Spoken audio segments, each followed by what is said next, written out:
back with you guys. I'm glad to be here. I'm excited about this interview. I've now done a handful of these interviews, all with very successful commercial brokers. And I'm going to bring you a little bit different flavor now. And this is somebody that I'm excited to have with me. And I've got kind of a top commercial coach in the country, maybe top commercial coach in the world. I don't know. We'll find out what Rod has to say about that. Rod Santomassimo is with us here today. I'm delighted to have Rod with us. Rod, thank you for being here. Mark, my pleasure. I'm a big fan of yours, so I appreciate you spending some time with me. Oh, thank you for that. You guys, let me give you some really quick background here. It's interesting to me. I hope you find it interesting. So, Rod, here's something for you. Let me give you something right out of the gate. I just got done with an interview and your name came up. That's kudos to you, man. Big old pat on the back. Your name just came up, and it came up in the context of what I want to tell our viewers is that I helped bring Rod into a conference. This gentleman said 2011 that you came into RE/MAX at one of our symposiums and you presented. And at the time, somebody asked me, said, Mark, do you mind working with a couple of the big national commercial coaches to bring them in and do some sessions for us at this commercial symposium? And I said, no, I'm happy to do that. Please let me do that. And so we did. And you guys, Rod is incredibly fantastic. And I'm not saying that because he's here with us. I mean, seriously. So, but see, how do I measure that? I measure that by, will you please put somebody up there that will give me relevant, tangible, commerce-bearing, money-making, practical advice? And Rod is full of it, okay, in the best way. And so, Rod, I can't tell you, even however many years ago it was that you joined us for that, it was one of our best symposiums ever. I got to bring you back. You did a great job, and so I appreciate you being with us here today. I'm humbled, to say the least. And look, whatever you want to talk about, we will talk about. And I know thematic and conceptual it gets you motivated. It doesn't get your pipeline filled. So let's break it down and talk tactical and specifics of what folks can do to build that business they always desired. I love that. So you guys can see he's not wasting a minute. He's diving right in and getting right down into tactics and things that we can implement that will actually have a bearing, and that's what I love. But first, Rod, we've got to get a little bit into your background. Okay, so I read a little bit about this, and I'm like, oh, this is interesting. I mean, the the patent inventor, and I'm like, hang on here a second.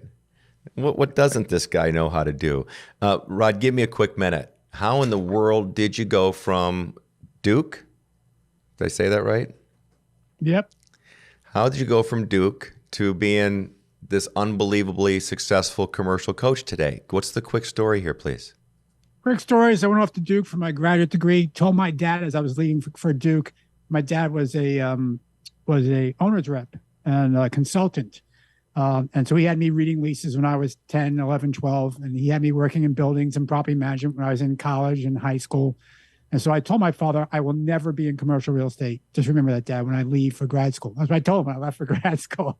So then after grad school, like every dumb kid that's in the 80s, I go to New York and work in New York. So I did work for a big consulting firm back then, Anderson Consulting. Hate it every day and realized, you know what? I need something more entrepreneurial and something where I can have an impact. And so I became a broker. So my prophecy of my father failed within probably 3 years of telling him after 2 years of grad school. Became a broker, worked for a great mentor, a gentleman named Bruce Lauer. I was doing a tenant rep with the Travelers and within a week running the country. And so I knew how to read a lease. I knew financials from my Duke days. So what I learned, though, was during my brokerage years, I really enjoyed more of the building the business side than the transaction side. So that led me to a variety of other opportunities. I ran a law firm for a couple of years. I ran a telecom firm for a couple of years. We took it public. And then one year I decided that I really was, back then I still am every day, work out every day, but I was really into fitness back then more so. I didn't have anything to track my workouts, so I got an engineer, and together we built the first ever patented sports watch. So it was, I like things, I see things, I learned then, and you all will learn one of the keys to any growth is if I don't know something, go find someone who does and let's figure it out together. And so, Mark, that's eventually led me to, I was running SVN with a gentleman who just passed, the great Kevin Majacomo. He passed last week, shockingly. But he and I were running SVN next to Rand and Mark Sperry. Rand Sperry and Mark Van Ness. And then 2008 hit. And they said, Kevin, you're our president, and Rod, you're been great, but you got to find something else to do. And then, Mark, I went to bed, and believe it or not, I woke up in a dream. I'm going to help people become better brokers. And that has been 14 years of doing this. What a great story. That's an incredible story. And I've watched you build this business over these years. So you guys, first of all, Rod is not my coach. I wish Rod was my coach. He's not my coach. Maybe I need to go make him my coach. And I don't say that lightly. Rod is a best-selling author. Okay, so is it 2 books right now, Rod? Where are you at in your authorship? Oh, I have 3 best-selling books. My last book, Knowing Isn't Doing, was my first non-real estate book.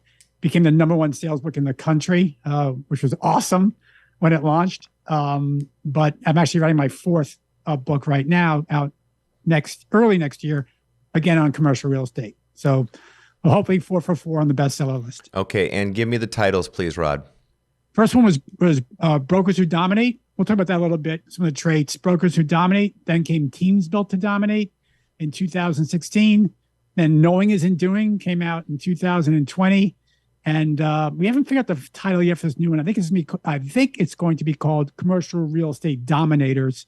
And that will come out in probably very early 2023. Fantastic. How appropriate. So you guys, here's the guy who studies and dives in as deeply as anybody in our industry about the very best performers and what's it take to be the best performers.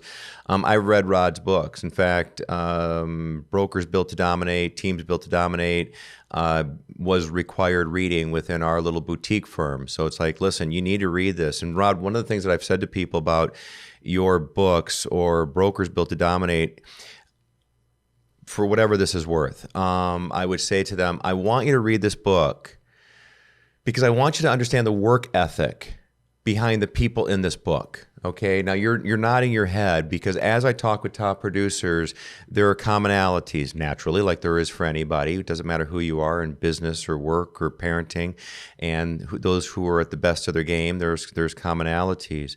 And maybe we can even get into that right now because I'm bringing this up to you. But that's what I saw in that book, and that was that we better understand that if we want to be top producers in this industry, if you think it's just going to fall down from the sky and you're going to be blessed with these unbelievable transactions and paydays, you got another thing coming because the competition is stiff. You're talking about some of the smartest people and some very hardworking people. Just what would you say to that? Yeah, it's 100% true, Mark. And look, I study commercial real estate brokerage, and I study the business application to the brokerage and what makes that individual, not the firm necessarily, but the individual or his or her team become a top producer. So as I wrote in my first book, Brokers Who Dominate, it was an acronym, and it still is an acronym. So dominate, discipline. You may say you're going to become a broker, and I would tell you today, we don't suggest our clients be brokers anymore. We suggest you better become an advisor and an authority quick, or you're going to lose out on market share. Mark, you're obviously an authority. So you got to be disciplined. You got to be oriented to the client. We all say that, but are we actually oriented to the client? I see time and time again where brokers are coming to me early on in our coaching and say, what about this commission? What about that commission? I said, wait a minute. What about the client? What about the client relationship? Market expert. You got to be a market expert. You have to have market presence. And the M's for market presence, excuse me. Mark, everyone knows you just because of your national reach and what you do and the content you put out. But you're an anomaly. And you may see, well, I see everyone. No, count the number of brokers that you think have a national presence. I'm telling you, it's less than 20. Absolutely is. Brokers have a national presence. So go out there and give great content consistently.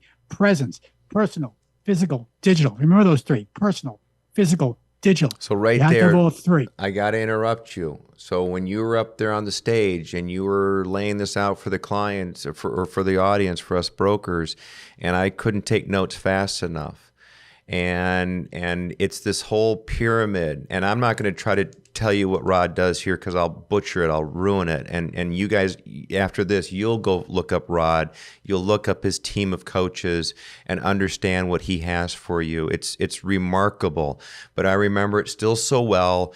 And however long ago, so this is what I love, okay? So things that stand the test of time. Technology, yeah, whatever. It's great. It's got its place. And Rod and I track technology in our industry as closely as anybody. But the fundamentals of what Rod shows and teaches to build that successful platform. Now, again, we're both business development people. So that's something that we have in common is I love business development. I've worked in it professionally. I just happen to be also a real estate guy. And so you're a marketing guy. You're a business development guy who knows about real estate and leadership. And you've been able to combine all those now and take that to the market and say, here, I can take you and show you how you go from here to up here.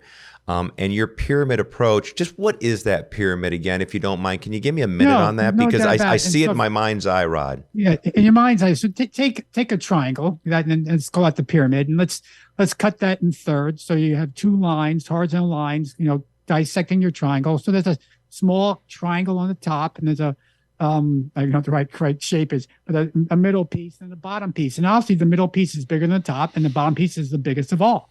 And the fact is, if you look at that, the small piece would be the personal side. How can you go out and connect with people physically?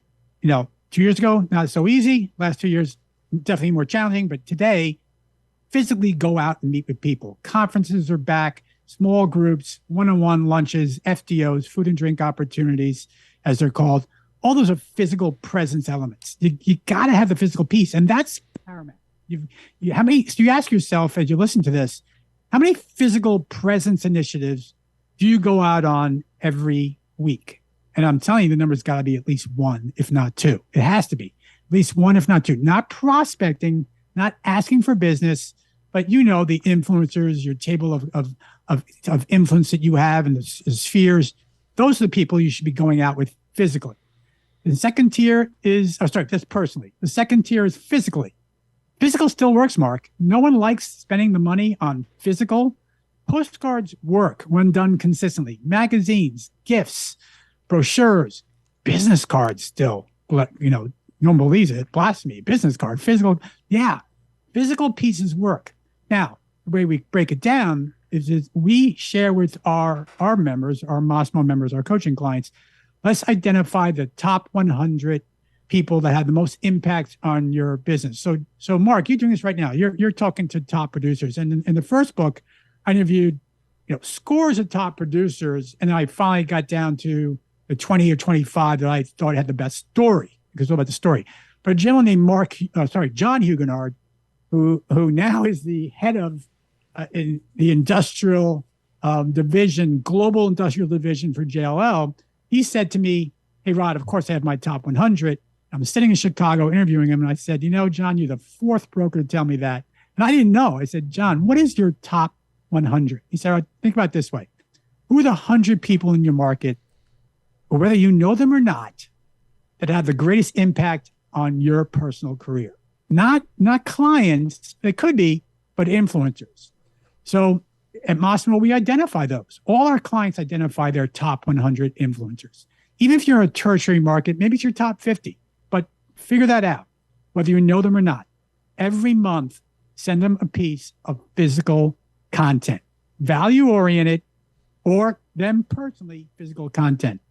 I don't have a copy here. I must have discarded it. But what I used to do is I would get a subscription to Success Magazine. Mark, did you ever read Success Magazine? Oh, God, are you kidding me? Yeah, I mean, right. I'm from the early days of Success. So, yeah, I go way back to the very beginning. Yeah, so you and I still have a stack of CDs. Oh, man. I could throw names out there of those pioneers in that space, and people would be like, I don't know what this guy's talking about. So right. I'm with you. Yeah, so Mark understands. But I would take a Success Magazine. You could go to the publisher and say, I want 100 subscriptions. I think you paid like $2,000 at the time.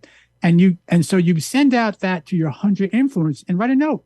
I know you're always striving for success. I thought you enjoy this magazine for the year. Now, the thing was, every time they got it, who did they think of? They thought of me, right? It's a simple, inexpensive way for a physical presence. I send gifts. I remember our longest tenured client at Massimo. I'm actually the only gentleman that I now coach. We have 34 coaches, I think. There's a gentleman named Bob Knackel out of New York. And the first time I met Bob, he's the chairman of investment sales for JLL now. Now, when I met him, he wasn't, though. So when I met him, I knew he was a baseball player from the University of Pennsylvania. And I was flying Southwest. And this is back in the early days. I had to fly the most cheapest flight I could find. So, and they had on the Sky Mall magazine, Mark. Yep. Oh, yeah, things? of course. They had this plastic baseball with a New York landscape. So they bought this $25 baseball, and I shipped it to Bob and said, Bob, I love the meeting. I know you love baseball. I thought you enjoy this little gift. It was a tchotchke. It was a token. It was nothing, right? But man, what an impact it had. And he called me up and he said, you know what, I think about our meeting. I think I want you to help me work. Now, that was 10 years ago. We still talk every week in 10 years, We have a little different relationship. And by the way, when we first met us, he was grossing $6 million. And within the fourth year, he was grossing $18 million. So things worked out. You bet. So you think that $25 baseball has paid me back? Oh yeah, no, these examples are unbelievable. What's at the bottom of this pyramid? So the bottom of the pyramid is the digital, and you all are doing digital. Now, you're probably not doing it as well as you could. No one is. You probably all have a LinkedIn account. So what? You're not using it. You're not cultivating. You're not growing. You're not connecting. But it's the digital. It's all the stuff we do that doesn't cost us anything. But that way it's bigger because we can reach the masses on the digital. We can. Personal, like in a month, maybe you go on 8 lunches. Physical, in a month, you send out 100 pieces. Digital, you'll send thousands and thousands of pieces, blogs, tweets, LinkedIn, in digital. Now, the way the pyramid works is the higher you go, the more expensive it is. Let's face it, taking someone to lunch is more expensive than tweeting. But vice versa, also, the more effective it is. But Mark, here's the key. We've learned over 14 years now of doing this. People who do 2 of the 3, they have good results. People that consistently do all 3, by far, exponentially, have much better results. So I would ask your audience to ask themselves, what's my plan personally, physically, and digitally to go out and attack the market from a presence perspective, market presence? So Rod, I've got so many questions for you. My head's full of questions. This is Rod's way. This is what Rod knows. This is what Rod teaches. It's a proven successful program and formula. What about the guy that says, I pick up the phone, I do nothing but sit in my office in Los Angeles and call multifamily owners, and I'm knocking out, my gross commissions per year are $3 to $4 million a year. I'm kicking butt over everybody else in my industry. Obviously, there's more than one way to get there, but absolutely, how do you reconcile some of that? What would you say? Does everybody have to do everything? And I agree with you that exponentially, you're right, because if you can I'll think of silos, right? And if I get my digital foundation, my print foundation, if I get my personal foundation or my database foundation, I get these things right, and I am able to implement on them on a daily, weekly, monthly basis, my idea of success is going to go much higher. But talk to me about these different top producers with their different methodologies who also achieve ultimately the same thing, and that's just remarkable success. Sure. And so everyone has this, every top producer has this in common. I'll give you another formula. This is a formula we use. In fact, folks, this is the only formula. Look, we call them Massimo methods, right? We brand them Massimo methods. So it's not really Rod's way, it's Massimo's way, because they're also refined by our clients and they're refined by our coaches. So this, of all the scores of these ridiculous acronyms, right? But we do have one we call the P fact. And this is the only one that Bob Knackel has in his cubicle, because he realized that he is one of those top producers, one of the top producers in the world. And so this is how it works. P plus P plus P equals P cubed. I get it. Mathematically, it's wrong. I understand completely.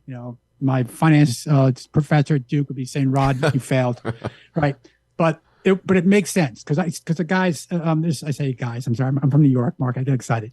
So when when we track everything at Massimo, we track everything. And so I've proven this formula to be true. And that is every top producer, everywhere you want to go, the first P is your proposition, right?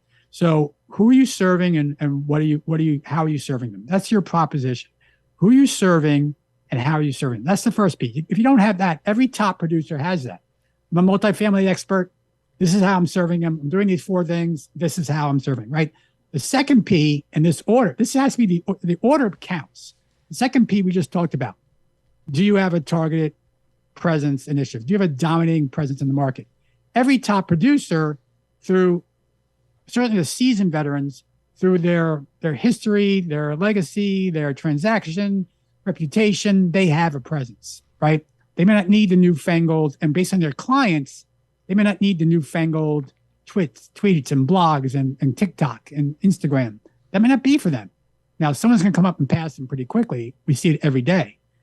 So now you got proposition, now you got presence. And the third P is a targeted prospecting campaign, not just hitting the phone, but phone, email, videos, text, right? A whole robust campaign. There are tools now to automate all this.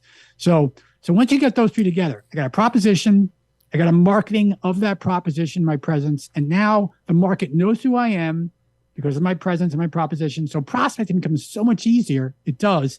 And the P cubed, well, that's presentations, pitches, and production, and it's exponential because when you get those 3 really working, Mark, it's exponential. So for your answer to your question, in a long-winded way, I apologize, is top producers currently can do that, but they better adapt. I'll give you a quick story. We have a gentleman, I can name his name because I will never name a client's name unless they give me permission. We have a kid up in Washington, tertiary market, 2nd year in the business. He just wrote me the other day. He wrote me last night and told me that what he netted. He's netted 7 figures. Netted. Okay. Why? Because he's being out all his competition because of his value proposition, his presence. He's amazing on Twitter and LinkedIn, and his prospecting is bar none. It's fantastic. We worked with him for 2 years. This is where he's gotten. He's beating out people, and people now calling saying, that's what happens, Mark, when this happens. National firms call and say, we want to pay you to come here, right? I have a whole theory about that thing. It's a whole other story about that. But so I will beat out. If you show me a guy who uses the phone and makes 3 minutes, then he's comfortable. And if you're comfortable, you are. That's freaking awesome. Stay where you are, right? I'm not saying you need a coach at all, right? You may be making $300,000 and say, that's all I ever want to make. Don't get coached because you don't need to. And making $3 million, all I ever want to make, you're great. Stay there. But Mark, that is less than 1% of the brokerage population when it comes right down to it. It truly is. Right. So let's see. So Rod, it's easy. I think I have a pretty decent capacity to track you, to hang with you. All right. I think so. Maybe I'm kidding myself.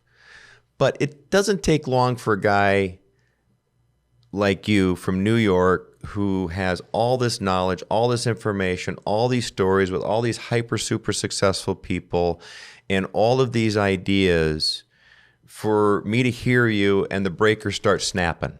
Okay? So right there, those I need to reset the breaker in the head. I think Rod just snapped another one. Hang on, I got to reset here. Whoa. What did he just say? I'm supposed to do this. I'm supposed to do this. I'm supposed to be on Twitter and LinkedIn and do this great. I'm supposed to take people lunch and send them baseballs and. No, hold on. I didn't say you were supposed to do this. I didn't. I never said that. No. I know you. Thank you. What I said was, this has to get done. Okay. I didn't say it would be by you. Okay, so that's interesting because, of course, that goes to our people systems tools and getting the right people with the right systems, with the right tools to back that up to be, super successful in this. And so I appreciate you calling me out on that, that it's not that Mark has to go do this. But here's the question. You obviously aren't going to have clients sticking with you if they're snapping the breaker. So as you're taking people through your process, I'm assuming you understand that you must have a very I don't want to say simplistic process, but let's just say a process that one can track and understand that gradually fills all this in to make that happen. You understand what I'm getting at here? Absolutely. Okay, because Absolutely. when there's a whole lot firing at us at any given time, we can start to say, you know what, thank you very much. I'm sure your people are hyper successful, but I'm checking out because this is freaking me out. It's too much. So how do we dial this back down to step 1, step 2, step 3 for that agent, that broker in commercial real estate that says, you know, I'm doing pretty good. You know, I'm scratching 6 figures, but I really want to get to 500. But I don't have huge budgets. Maybe I don't have huge budgets for big coaches or huge budgets for marketing campaigns. What do you say to those people? Well, I'll say 2 things. First, to anyone who's in commercial real estate, any of your listeners, whether you can admit it or not, you made an election, right? And that election was that commercial real estate was going to be the vehicle to pay your bills. Right? That's the very first thing, right? And then to build some potential wealth and ultimately create your legacy. You did. As soon as you said, I'm going to be a commercial real estate broker, that's the choice you made. Now, since you made that choice, I would challenge you. So why aren't you doing everything humanly possible to squeeze the most you can out of this opportunity? Because let me tell you, commercial real estate, and Mark, you know this, you've had great success, right? It's the greatest thing in the world. It truly is, if you work at it. So number one, to those people say, Rod, well, do you really want to do this? Are you going to make the commitment to make the most, right? But number 2 is, Mark, as you understand, you're a coach. Believe it or not, we coach our elite clients, those that are making a minimum of 400,000 gross and up, right? And sometimes a little less. Like the kid I just told you about was only making. We had a kid in Iowa who came to us, borrowed money from his parents, was making $25,000. He borrowed money from his parents for our coaching, and in 3 years, he's making 500,000. Right? So there's always a way to get what you want. There is. But back to your point, so believe it or not, in our coaching, we have 3 levels: new to business, mid-career, and the elite, the one-on-one. We take our elite clients through our process slower than anybody else. Because, as you know, coaching is not training. Training is information. Information, right? Here's my information. Good luck. Go for it. Coaching is all about implementation. So we do not allow a client to move forward until he proves to us or she proves to us they're doing, not just knowing, but doing what we say. And so our process, it may take a year. It may take 2 years. No, we have clients with us for 10 years. But it's all about the implementation, Mark. You had to say, and I get it, especially some kids I've learned, and this is maybe more Gary Vaynerchuk like, it's saying no one has patience. But you cannot build a career in 1 year. You can't. Right. There's so much to these messages, you guys, and that's why what's cool about this is that not only can you tap into Rod and his group, his coaching group, and his books. This information is all out there for you. Rod, one of the things that when I'm out doing presentations, and it used to be years ago when I might be like, gosh, I don't know if I feel like laying it all out there for people. I don't know if I feel like showing and telling them everything we do. Gosh, it's taken me so many years to kind of get to this point. And now what I've come to realize many years ago is that, you know what, I can lay out everything and more and say, you know what, here's what we're doing for newsletters or social media or all the rest of it of what we're doing and how we work on our website. And I say to them, okay, I've given you all this. Can you implement 1 or 2 of those things? Because as you said, it's your book, the title of your book, or as you just said, it's the implementation. I love that. I love when you just said that, coaching isn't about training. It isn't about this knowledge base. There's lots of places to get a knowledge base in commercial real estate. So there's lots of different places and different ways, and depending upon what your disciplines are, what you want to work in, whether it be CCIM or any other type of organization, it's the implementation. It's what you guys are doing as coaches. And I don't know, is it basically, because you hear about coaching, and I'm really interested in this. Some say, come on, coaching. That's just the same as just accountability. I might as well they're just holding my feet to the fire. I feel like you're doing a whole heck of a lot more than holding the feet to the fire. You're not just saying, hey, Jim, how you doing? How many calls did you make last week? No. But no, I'm serious about this because, and it's not unlike coaches in, as an athlete and things like that and saying, are you plugging anything more into my program of what I need to do this afternoon for running? Or do you actually care and you're going to help me get and, win the next race? But talk a little bit about that difference between how many calls did you make last week versus the way you take your clients from, okay income and bring them to good income, or you take them from great income and you take them to the moon. Tell me a little bit more without getting into too much detail, but you obviously have to be guiding them on these tactics that they need to implement on to build this base. So tell me a little bit, Rod.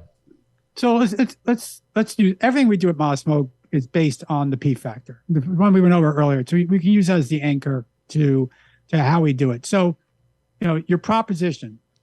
Who do you serve? How do you serve them? That in itself can take months to figure out. You may say, oh, that's easy. I'm a multifamily guy and this is how I do. That's not the answer. It's not, right? Who do you serve? What are their issues? What are their challenges? Who are their influencers, right? Who else works with them? Who are their partners? Really understanding who you serve. And then how do you serve them? What services, true services, break it down. What do you do? How do you do it? What are the benefits? Look, we know this, Mark. Everyone wants to maximize two things. It's the fact. Income, outcome. Income, outcome. That's what they want to maximize. So how do you help them get there? Not just the income, the tangible, but the outcome, the intangibles. So just that alone could take months to get right and then practice. And then market changes. Now what challenges are coming up? What challenges are they facing? Now we got interest rates. Now we got inflation. Now we got regulations in California and New York and everywhere else. So how do we address all this? So it's not a simple answer. I mean, it's a simple answer. Go ahead. No, I'm sorry to interrupt because here's what I'm hearing from you, Rod, is that here, and I like this, but it's also not for the faint of heart. And what I mean by that is that it sounds to me that there's going to be some homework. Oh, yeah. See? Oh, yeah, with a big grin on his face. Oh, yeah, there's going to be some homework because what you're doing is you're making these people think through their business. And this isn't just, again, go draft the business plan and let's just go execute on the business plan. And again, I'm a planner, so I believe in planning, not over planning, the right amount of planning. But what you're doing is you are challenging your clients. It's for their benefit, for Pete's sake. So, I mean, if they go through this process with you, you put them through these steps and this homework, then that's going to lead to the work, to do the work, or execute and implement on the tactics that you're saying now that we've gotten through this, now it's time to step into this. Am I on the right path here? Absolutely. We can't look because it all builds on one another. So we can't move forward. If you don't solidify what your proposition is, we can't build out a presence campaign around it. So you have to get it right. And yes, our clients, all our clients, regardless of what program they're in, they watch content, video content, audio content. They're given exercises that they must complete or they do not go forward. And then we talk about it and review it and role play it and do it again and again and again. And then, and then when we say, okay, you got it, you're doing it out in the market, let's go to step 2. Right? So yes, it's not, hey, what's bothering you? How's your pipeline? Mark, that would never work. So, Rod, I just looked at my watch and I said, my watch must be wrong. I know. It's flying by. I just looked at my watch. I'm like, this can't even be right. How can this be? And I knew this going into this with you. Like, we got 2 guys that can talk forever, and there's so much I want to talk with you about. And so it's killing me. It's killing me. This is it's a really, really, really good thing. I love it. Okay. So we still have time. Thank goodness we have time because there's more things I want to talk with you about. So let's go. Let me just throw some things at you. Okay, maybe some random questions here that are a little bit different. Okay, a little bit of quick hitting here. So first of all, Remax is a hybrid brand. Okay, so all the brands out there, and different people rank different brands for different kinds of things. And so I've got a couple questions around this. So the first question is going to be this. Well, there's a bunch of questions. Here's the first one. Why don't you coach residential agents? Great. It's kind of crazy. Number one is there's probably 8 really solid residential coaching organizations in the world, and I have no desire to compete with them. And number two, when I start this company, a residential coach actually gave me all his material and said, Rod, here's some templates to start with. And my commitment was never to coach residential agents. But with that said, we may change that because he's actually allowed me now to do it. We may down the road. Okay. But we tend to be the most expensive, so I don't know. No, fair enough. Fair enough. I hear you, and I know those organizations, and some of them I hold in high esteem, and others maybe not so much. A similar question. You worked in the business. Yep. You're a lacrosse guy. Did your when you played lacrosse? Or maybe you still do. I think you still might get out there on the field once in a while. And all my kids, by the way, play lacrosse. Awesome. I still barely know anything about the game, despite me going to lacrosse games like way over my head. You're an athlete. You pick it up easily. So my question for you is, did your coaches in your athletic experience, lacrosse specifically, maybe, did they ever play lacrosse, or did they just coach lacrosse? They all did. They all did. All my coaches played lacrosse. Okay. Yep. So now look, maybe here's the funny thing though.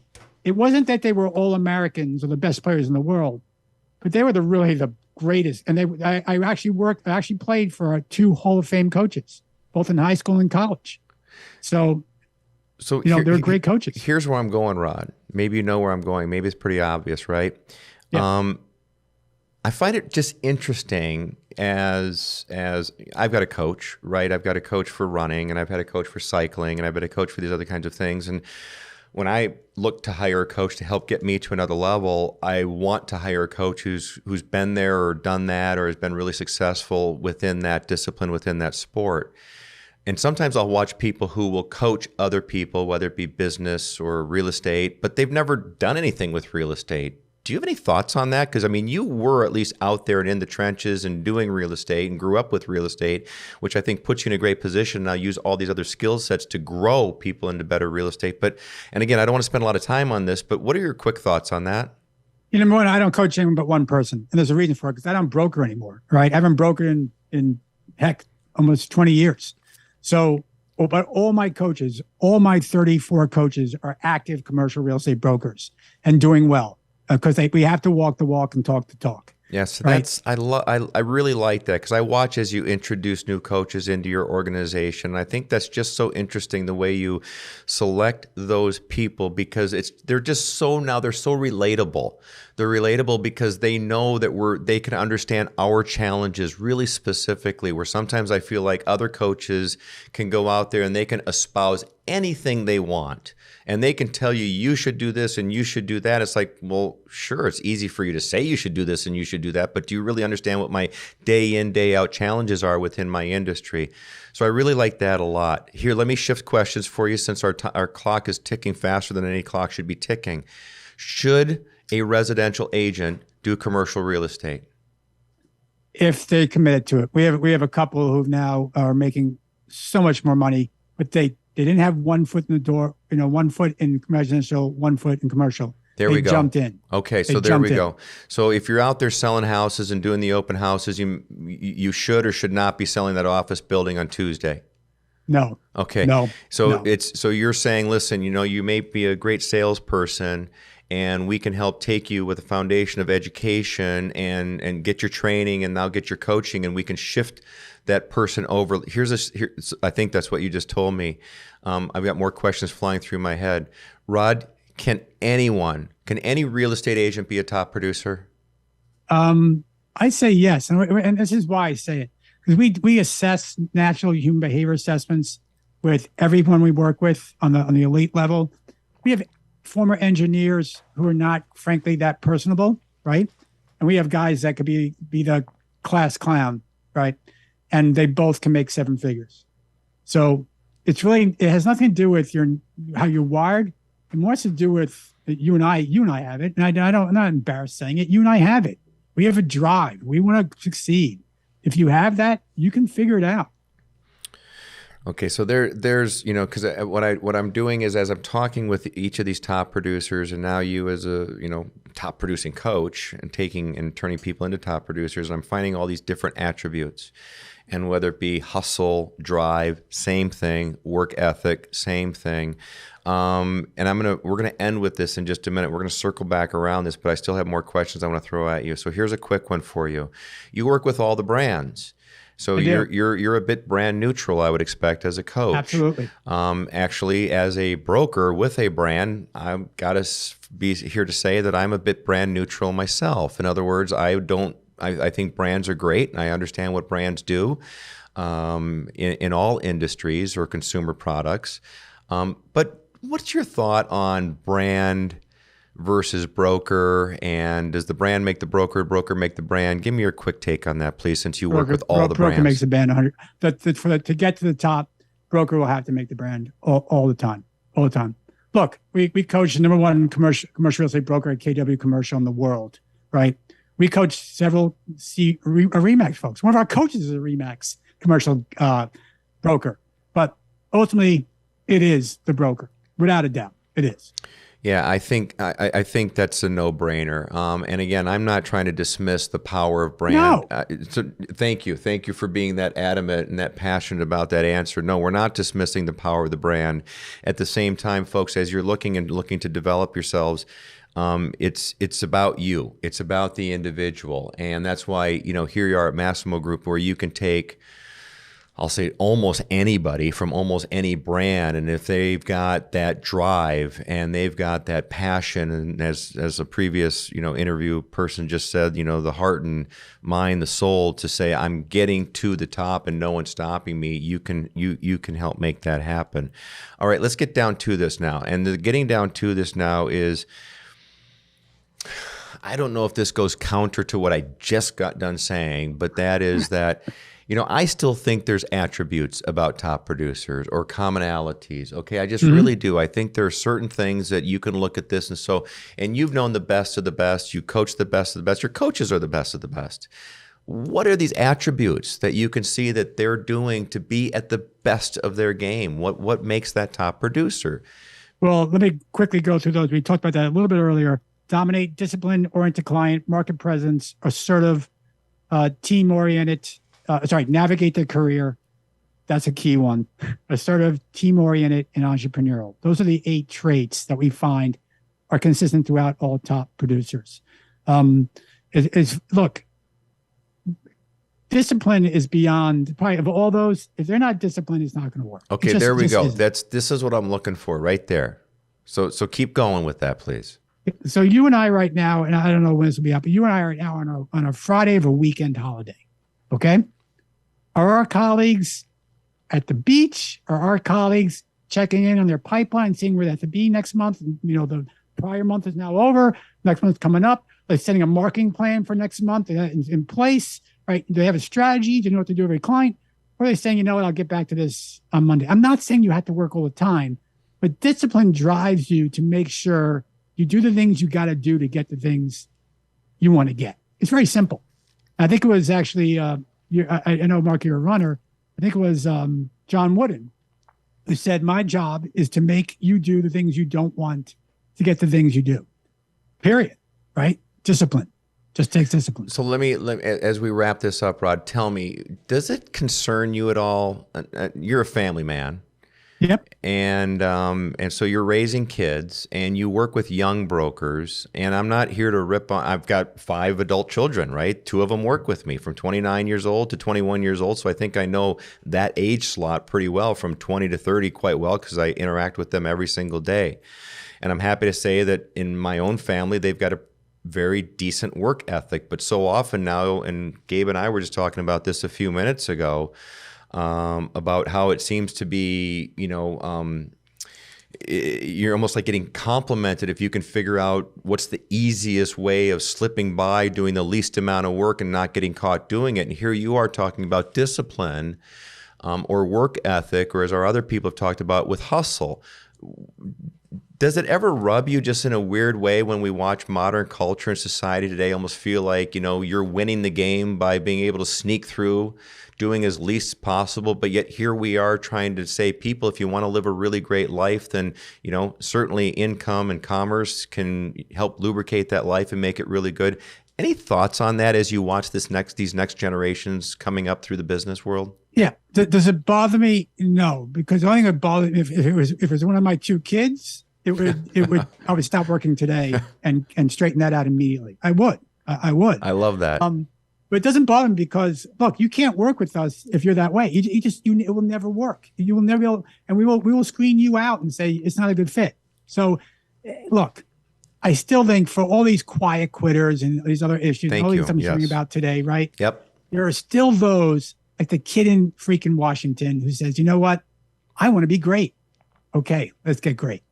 And you all can do that as well, by the way. Well, and actually when you say it like that, the thing that comes to my mind is our classic 80-20 or 90-10 rule, right? And so it's in a way you would look at that and go, gosh, you know what? Maybe it isn't really much different than it was over all of these years. There's always been that top 20% or 10% of higher achievers or higher doers that say, no, or maybe they've got a greater competitive edge about them that goes out there and drives them every day.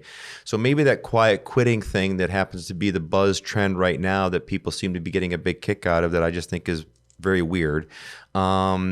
And the reason I think it's weird is because it doesn't serve the individual. That's the reason I have a hard time with it. It's like, again, you think you're getting away with something, but all you're kind of do is almost like harming yourself or harming your future. So I like what you said there. So again, it's easy for us to look at these trends sometimes in modern culture and say, look at what's going on. Oh my gosh, the sky is falling. But the reality is there's always, and you coach these people, there's always going to be that 10 or 20% out there that say, I'm doing this my way. I want to be successful. I want to make the most of who I can be. And of course, that's probably your ideal coaching client. Absolutely. 100%. Okay. Well, listen, this has been a joy. I have pages of questions and I can't begin to get to them. But there might be another time, another place where I can get to them. Maybe I need to pull the books back out again. Who knows what I need to do here. It's been a pleasure, Rod.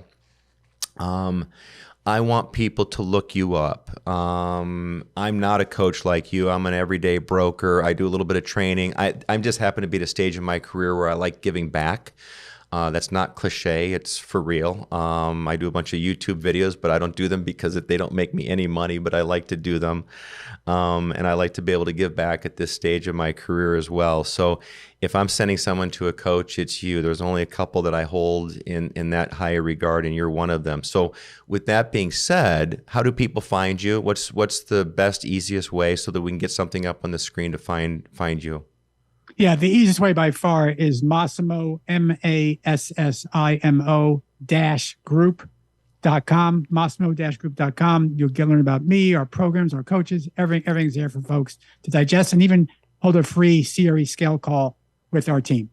Hey, listen, speaking of that, I'll say to my group all the time, like, listen, Rod is doing webinar after webinar after webinar.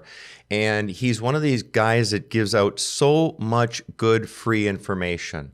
Now you can do that because when you have tremendous depth like Massimo Group has, you can only scratch the surface within a webinar anyhow. But the reality is within these webinars is a huge amount of information. So you guys get on the mailing list. I'm telling you this for real. I'm not here to, Rod doesn't spiff me on anything. I don't want anything. I'm just telling you that, tap in to Rod. And by the way, I don't care where you're at in the real estate industry. I don't care if you're on the res side, the commercial side. There's a lot that we can learn from each other, even though, again, our worlds are very different.